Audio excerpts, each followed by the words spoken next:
42 বছর ওয়াজ করতেছি, বউ 500 টাকা দিয়ে কই একবার হুজুর কও, কয় না। 1000 টাকা দিয়ে কই একবার হুজুর কও, কয় না।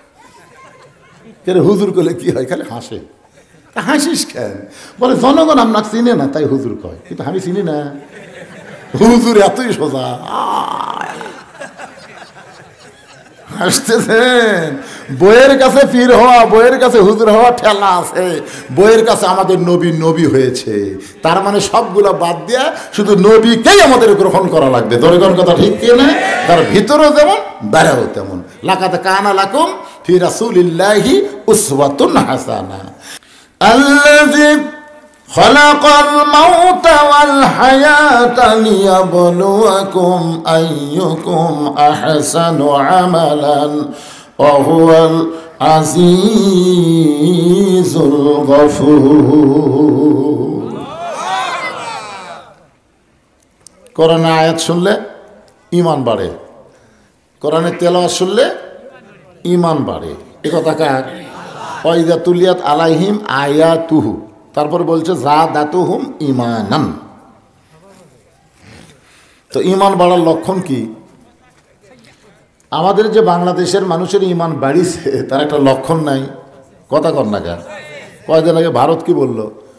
চিনি বন্ধ করে দিলাম, পেঁয়াজ বন্ধ করে দিলাম, আলু বন্ধ করে দিলাম। আগের বাংলাদেশের লোক দে, একটা লোকও বলেনি তুই বন্ধ করে দিবি আর আমরা না খাই মরবো, কেউ বলেনি। সবাই বলেছে ফালিয়াবুদু রব্বা হাযাল বাইত আল্লাযী আত'আমাহুম মিন জু'ইন ওয়া আমানাহুম মিন খাউফ। আমরা আল্লাহর ইবাদত করব। আল্লাহ বলেছেন আমার এই ঘরের ইবাদত করো। আমি আল্লাহ তোমাদেরকে দুইটা জিনিস সাথে সাথে দিব। একটা হলো তোমাদের রেজেকের কোনো পেরেশানি থাকবে না, আর ভারতের কোনো ভয় তোমাদের কলিজা ঢুকবে না। জোরে করে সুবহানাল্লাহ। আজকে দেখলাম পেঁয়াজ 35 টাকা শেয়ার।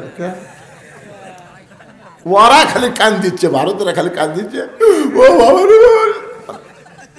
সব আলু রাস্তা ফেলে দিয়ে আত্মহত্যা করছে। বন্ধ করে দেব কেন? তোরা ভারত বন্ধ করে দিলে কি হবে রে? মুসলমানের আল্লাহ আসমান থেকে রেজেকের ফয়সালা করবে। জোরে করে কথা ঠিক কি না? ওয়া মিন দাব্বাতিন ফিল আরদি ইল্লা আলাল্লাহি রিজকুহা। হ্যাঁ, কেউ কিছু বন্ধ করে দিয়ে আমাকে বন্ধ করে পারবি না। আমরা মুসলমান, ঠিক কিনা বলেন? আমরা গুনাহগার হতে পারি, আমরা পাপিষ্ট হতে পারি, কিন্তু ঠেলার তোলে আমরা বিচার কাক দিই। যার কেউ নেই তার কি আছে? যখন পারতেছে না তখন কয় আমার আল্লাহ আছে রে। কয় কি কয় না? এটাই তো ইমানদার। আল্লাহর ওলি আল্লামা সাইদি হুজুরকে 13টা বছর পর্যন্ত জেলখানায় নানা রকম নির্যাতন করে আটকে রেখেছিল। এরপরে জেলখানা থেকে বের করে অন্যায়ভাবে হাসপাতালে তাকে হত্যা করেছে। এখান থেকে প্রমাণ হয়ে গেল যে আলেমরা আল্লাহকে বেশি ভয় করে, আর জালেমরা বলে আলেমরা নির্যাতন করে, নারী ধর্ষণ করে, লুটতারাজ করে, যুদ্ধাপরাধ করে। আপনাদের মাঝে মাঝে যে সমস্ত আলেম ওলামা বসে আছেন, মঞ্চে আছেন, আমার আগে দীর্ঘ সময় ধরে অত্যন্ত গুরুত্বপূর্ণ আলোচনা করে আপনাদেরকে শোনালেন আমার অত্যন্ত বন্ধু মানুষ। আমি আমার অন্তরের অন্তঃস্থল থেকে আলেম সহ বক্তাগণকে শুভেচ্ছা জ্ঞাপন করছি। আজকের এই মাহফিলে আমার সামনে যারা বসে আছেন, যিনাদেরকে আল্লাহ দয়া করে, রহম করে, মেহেরবানি করে আজকের এই জান্নাতের বাগানে কবুল করেছেন। হ্যাঁ, কবুল শোনার পরে কিছু একটা বলা দরকার। আপনারা কি মনে করতেছেন যে আপনারা এখানে নিজের ইচ্ছা এসেছেন? আল্লাহ কোরআন কারিমে ইরশাদ করেন, মা আসাবাকা মিন হাসানাতিন ফামিনাল্লাহ। বান্দা বান্দির দ্বারা যখন কোনো ভালো কাজ হয়, এ কাজ বান্দা বান্দি করে না, বরং আল্লাহ করায়। আপনারা এখন বলেন এই মাহফিলে বসাটা ভালো কাজ না খারাপ কাজ? তাহলে এই কাজ আপনারা করেননি, বরং আল্লাহ তাআলা দয়া করে, রহম করে আপনাদেরকে দ্বারা করায় নিছেন। আমার সামনে যারা বসে আছেন, আমি আমার অন্তরের অন্তঃস্থল থেকে আপনাদের সবাইকে শুভেচ্ছা জ্ঞাপন করছি। সম্মানিত মা বোনেরা, পর্দার অন্তরালে বসে বসে যারা আলোচনা শুনতেছেন তাদেরকেও শ্রদ্ধা জ্ঞাপন করে এই মুহূর্তে জানতে চাচ্ছি আপনারা সকলে কেমন আছেন? আলহামদুলিল্লাহ রাব্বিল আলামিন। জি আলহামদুলিল্লাহ। যে আল্লাহ দয়া করে রহম করে শারীরিক সুস্থতা দান করে আজকের এই জান্নাতের বাগানে আমাদের কবুল করলেন, আমরা সে আল্লাহর উপরে খুশি না বেজার? তাহলে জবান করে সমস্বরে সকলে বলবো রব্বানা লাকাল হামদ হামদান কাসীরান তাইয়িবান মুবারাকান ফীহি। আমরা আল্লাহর প্রশংসা করার কারণ হলো যে আল্লাহ দয়া করে রহম করে হিন্দুর ঘরে, বৌদ্ধের ঘরে, খ্রিস্টানদের ঘরে, ইহুদিদের ঘরে আমাদেরকে না পাঠায়া সরাসরি আল্লাহ আমাদেরকে মুসলমানের ঘরে কবুল করেছেন। কি মনে হয়? ইমাম মালিক রহমতুল্লাহ আলাইকে একজন ছাত্র প্রশ্ন করলেন যে পৃথিবীর মধ্যে সর্বশ্রেষ্ঠ ধর্ম কোনটা? পৃথিবীতে বহু ধর্ম আছে, তার মধ্যে সর্বশ্রেষ্ঠ ধর্ম কোনটা? উনি বললেন এরকম প্রশ্ন করাই হলো কবিরা গুনাহ। কারণ পৃথিবীতে ধর্ম তো একটাই। পৃথিবীতে ধর্ম কয়টা? একটা। এখানে আবার সর্বশ্রেষ্ঠ কি? তিনি কোরআনের আয়াত তেলাওয়াত করে শোনায় দিলেন, অমাইয়াবতাগি গায়রাল ইসলাম দীনান ফালাই ইউকবালা মিনহু। আয়াতের বাংলা অর্থ হলো ইসলাম ছাড়া অন্য কোনো জীবন ব্যবস্থা, ধর্মকে কেউ যদি গ্রহণ করে ইসলাম ছাড়া, আল্লাহ বলেছেন লা ইউকবালা মিনহু, কখনোই সেইটা কবুল করা হবে না। এ কথার দ্বারা বোঝা গেল একমাত্র ধর্ম হলো ইসলাম, আর সেই ইসলামের ভিতরে আল্লাহ আমাদেরকে কবুল করেছেন।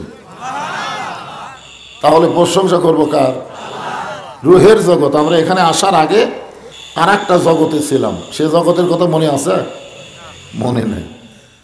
কোন বনেরই পাখি তুমি আইলারে কোন বনে, আবার কোন বনেতে যাইতে হবে পড়ছে নাকি মনে। আমরা কোথায় ছিলাম? রুহের জগতে। রুহের জগতে আল্লাহ আমাদেরকে এত ভালোবেসেছেন, সুবহানাল্লাহ বলেন। আর এই ভালোবাসার ফলশ্রুতিতে আল্লাহ আমাদেরকে মুসলমানের ঘরে কবুল করেছে। অন্য ধর্মে জন্ম নিয়ে মুসলমান হয়ে মরা খুবই কঠিন। এ মরার কথাও তো আল্লাহ কোরআনে বলেছে, বলে নাই? কি হয়ে মরবার কইছে? মুসলমান। আল্লাহ কোরআনে বলেন, ইয়া আইয়ুহাল্লাযীনা আমানু তাকুল্লাহা হাক্কা তুকাতিহি ওয়া লা তামুতুন্না ইল্লা ওয়া আনতুম মুসলিমুন। এখন আপনারা বলেন তো, হিন্দুর ঘরে জন্ম নিয়ে মুসলমান হয়ে মরা সহজ না কঠিন? ইহুদির ঘরে, খ্রিস্টানদের ঘরে খুব কঠিন। যার প্রমাণ হলো নবীর আপন চাচা আবু তালেব। আরে আল্লাহ নবী বলেছেন যে মায়ের পেটে থাকতাম এতিম, কিন্তু দুনিয়াতে আসার পরে আমি এতিম ছিলাম না। সাহাবারা জিজ্ঞাসা করলেন, হুজুর মায়ের পেটেই যখন এতিম হলেন, দুনিয়াতে এসে এতিম কেমনে ছিলেন না? আল্লাহ রাসূল বললেন, ভাগ্য গুণ এমন একটা চাচা পাইছিলাম, যেই চাচা আমাকে এমনভাবে লালন পালন করেছে আমার যে বাবা নাই এইটা বুঝতেই পারিনি। অথচ এই চাচা জাহান্নামী। মাথা থাকে? আরে হ্যাঁ, শিশুকালে মইরা গেছে মা, গর্ভে থাকতে মরছে পিতা, নবী চোখে দেখলেন না। কে করিবে লালন পালন, কে দিবে সান্ত্বনা, এই দুনিয়ার বড় এতিম নবী ছিলেন একজনা। মৃত্যুর বিছানায় যখন আবু তালেব এমন সময় আল্লাহ নবী গিয়ে চাচার হাত ধরলেন, হাতটা ধরে বুকের মধ্যে নিয়ে বললেন, চাচা আপনি নিজে না খাই আমার খাওয়াইছেন, আপনি এত কষ্ট করে আমার লালন পালন করেছেন, খালি একটা বার আপনি বলেন লা ইলাহা ইল্লাল্লাহ, আমি আপনার হাতটা ধরে জান্নাতে পৌঁছায় দিব। এত বড় কথা নবী বললেন। তারপরেও চাচা বললেন, বাজান মরি যখন যাচ্ছি বাপ দাদার ধর্ম ছাড়বো না।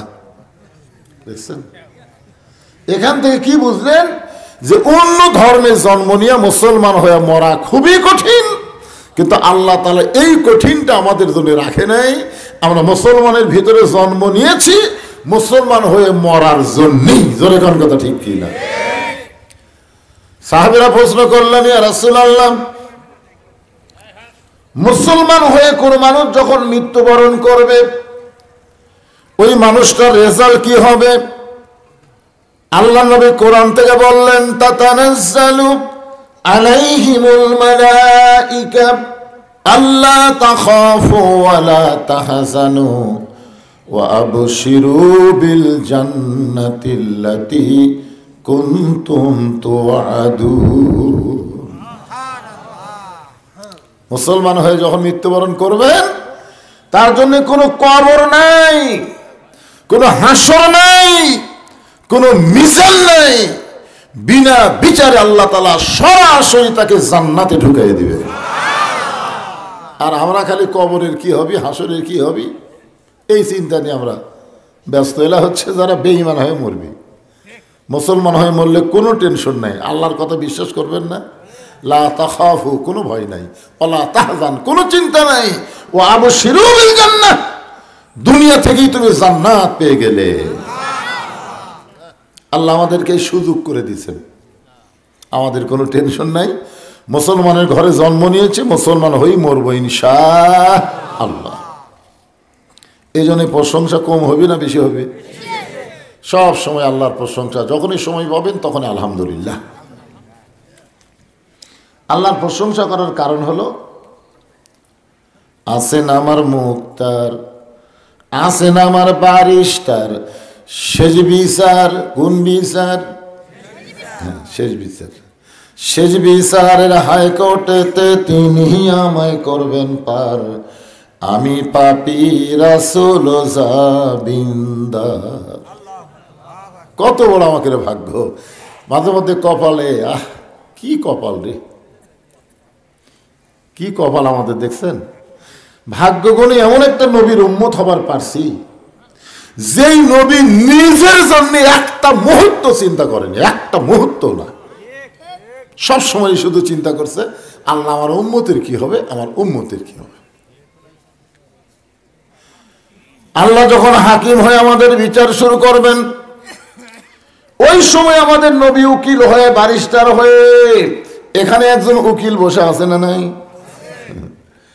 আমাদের নবী আমাদের উকিল হবেন, ব্যারিস্টার হবেন, আল্লাহর কাছে জেরা করে আমাদেরকে সুপারিশ করে জান্নাতে পৌঁছায়া দিবে। আলহামদুলিল্লাহ, কি ভাগ্য আমাদের! আল্লাহ পাইছি মাশাআল্লাহ, নবীও পাইছি সুবহানাল্লাহ। আর যে কোরআন শরীফের তাফসীর শুনবেন, এমন একটা কোরআন যে কোরআনের মধ্যে কোনো সন্দেহই নাই, ভুল নাই, ধোঁকা নাই। কোরআনের প্রথমে আল্লাহ বলেছেন জালিকাল কিতাব লা রাইবা ফীহি হুদাল লিল মুত্তাকিন। এমন একটা কিতাব যার ভিতরে কোনো সন্দেহ নাই, সংশয় নাই, কিন্তু পাইকারি হারে সবাইকে হেদায়েত দেবে না।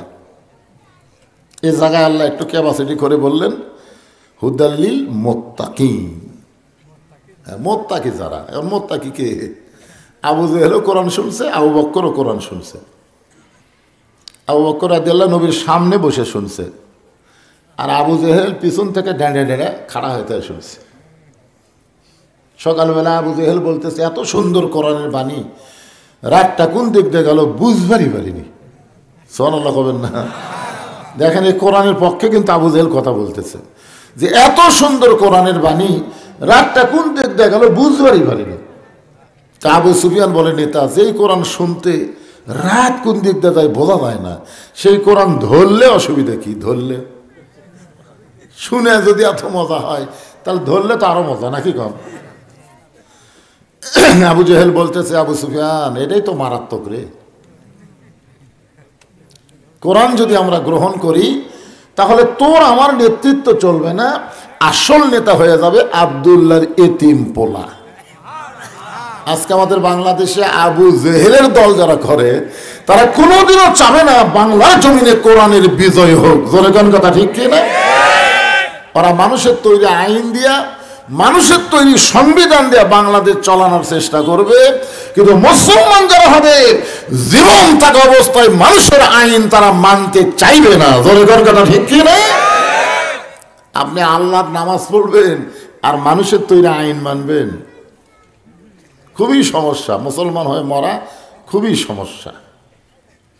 তাই এই যে কোরআনটা আমরা খালি শুনবো না, আজকে যে আয়াতে কারিমা তেলাওয়াত করেছি আমরা সামি না ও তাআনা শুনবো, এইটাকে ধারণ করার জন্য, গ্রহণ করার জন্য। রাজি আছেন সবাই? আলহামদুলিল্লাহ। সূরাটার নাম হলো সূরা মুলক। পবিত্র কোরআনে 114টা সূরা আছে, 114টা সূরা। 29 পারার প্রথমেই যে সূরার নাম পাবেন, এই সূরার নাম হলো সূরা মুলক। কিছুদিন আগে বলেছিল দেশ আমার বাপের, দেশ আমার, বলছিল না? আমার বাপের দেশ, আমার দেশ, পলাবো না। হ্যাঁ, না না, সেটা বলছিল কি না? সেই জন্যই তো সূরা মুলক। এখন 5 তলা বিল্ডিং এর উপরে চড়ে 1.5 লাখ টাকার খাট, 12,000 টাকার কম্বল, রাত 9টার সময় ওড়ে তামানে দিয়ে বলতেছে আমার বাড়ি, আমার ঘর, আমাকে নামাইকে। তো 2 কান্দে 2 ফেরেশতা বলতেছে আল্লাহ আমরা কি লিখবো? কারণ 2 কান্দে ফেরেশতা কিসের জন্য? কন্ত লেখার জন্য। কোরআনের আয়াতে আল্লাহ বলতেছেন কেরামান কাতিবিনা ইয়ালামুনা মা তাফআলুন। মানুষ যখন, মুসলমান যখন ঘুমায়, ঘুমের আগে একটা দোয়া পড়ে, আল্লাহুম্মা বিইসমিকা আমুতু ওয়া আহইয়া। মানে ঘুম দেওয়ার মালিক যিনি, ঘুম ভাঙানোরও মালিক তিনি। জোরে কোন কথা ঠিক কিনা? কিন্তু এই যে বললো আমার বাড়ি, আমার ঘর, আমাকে নামাইকে, আল্লাহ বলতেছে একটু ধৈর্য ধরো। রাত 3টার সময় একটা ভূমিকম্প, খালি বিল্ডিং একবার এরকম লড়ে উঠছে। যে লোকটা কইছে আমাকে নামাইকে, ওই এত ফোর্সে নামছে যে কম্বলের মধ্যে লঙ্গি খোলা আছে ওটাও পরার টাইম পায়নি। তখন আল্লাহ ফেরেশতা বলতেছে আল্লাহ নামাইলা নামাইলা, তাই বলে এইভাবে নিয়াংটা করে নামালে?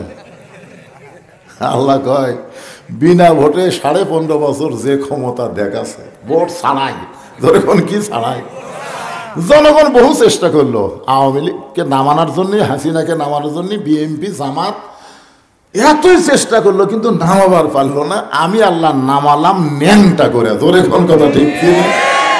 আপনারা বলেন তো হাসিনা যে হারে নামছে, এরা কাপড় চুপুরলে নামছে? এই জন্য আল্লাহ বলতেছেন তাবারাকাল্লাযী বিয়াদিহিল মুলকু ওয়া হুয়া আলা কুল্লি শাইইন কাদির। গোটা পৃথিবীর রাজত্ব, কর্তৃত্ব, মালিকানা একমাত্র কার হাতে? সমস্ত ক্ষমতার মালিক কে? কে রে বাজান? ওইদিকে আরো পিছনে যাও, দেখে পাবো ভালো। মাশাআল্লাহ, বসো, হ্যাঁ বসো। এদেরকে যত আদর দিবেন এরা ভালো থাকবে। হ্যাঁ, 2 নম্বর আয়াতের আজকে তাফসীর হবে। আগে ভারতের গেছে চিকিৎসা করার জন্য, মাদ্রাজে গেছে, বেঙ্গালুর গেছে, এখন বর্ডার বন্ধ করে দিছে। কি মরবি? সূরা ফাতিহা 3 বার পড়ে 1 গ্লাস পানি খাবি, আল্লাহ ভারতের যাও বন্ধ করে ভালো করে দিবি। আপনারা কি মনে করছেন এ কোরআন কিছু নাই? আমরা কোরআন বাদ দিয়ে ভারতের দিকে তাকায় থাকি, দেখেই তো বিপদ। আল্লাহ বলেছেন অনুনাজ্জিলু মিনাল কুরআনি মা হুয়া শিফাউ ওয়া রাহমাতুল লিল মুমিনিন। এ মুমিনেরা, সব রোগের ঔষধ আল্লাহ কোরআনে দিয়েছে। ধরে কোন কথা ঠিক কি না?